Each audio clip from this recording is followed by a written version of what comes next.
Otu ụlọ ikpe ukwu etiti nọ n'Ọka onye nọ n'isi ya bụ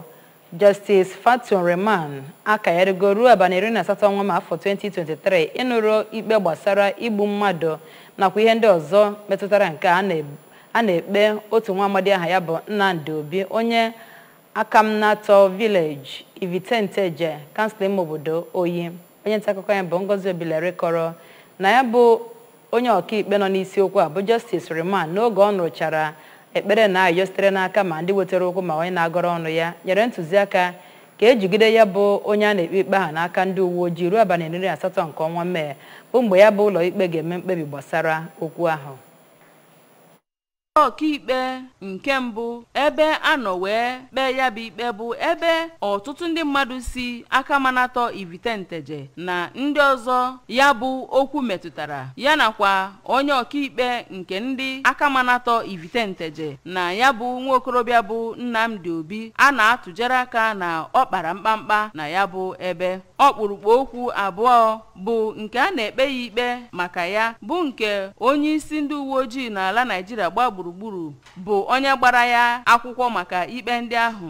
bụ ya bụ nwa okorobịa bụ Nnamdi Obi nke Akamnato Ivitenteje nke dị n'okpuru ọchịchị Oyi. N'okwu ha oge ha na-azazi azịza gbasara ya bụ ikpe ekpere ngwa ngwa ekpechara ya bụ ikpe ka onye ọkaikpe nke ndị Akamnato bụ barista Peter Amasiani kọwara na ha bịara mkpesa nke mbụ na ya bụ ikpe. Barista Amasiani kọwara na naanị ihe ha chọrọ n'obodo Akamnato bụ udo bụ nke kpatara ha ji wee gaa na ya bụ ụlọ ọkaikpe ka ha nweta ya ma gosipụtazi olileanya na ụbọchị ahụ ebugharịrị ya bụ ikpe na ya bụ ụlọ ọkaikpe ga-ekpe ikpe ziri ezi na ya bụ okwu. N'okwu nke ya ka onye ọkaikpe nke onye ahụ na-ebo ebubo bụ barista Melitus Eze kọwara na ha arịọla ụlọ ọkaikpe ahụ ka ha hapụ nwa okorobịa ahụ na nga ma kọwapụta na ha na-elegara anya na ụbọchị ọzọ a ga-ekpe ya bụ ikpe na ya bụ ụlọ ọkaikpe ga-ahapụ nwa okorobịa ahụ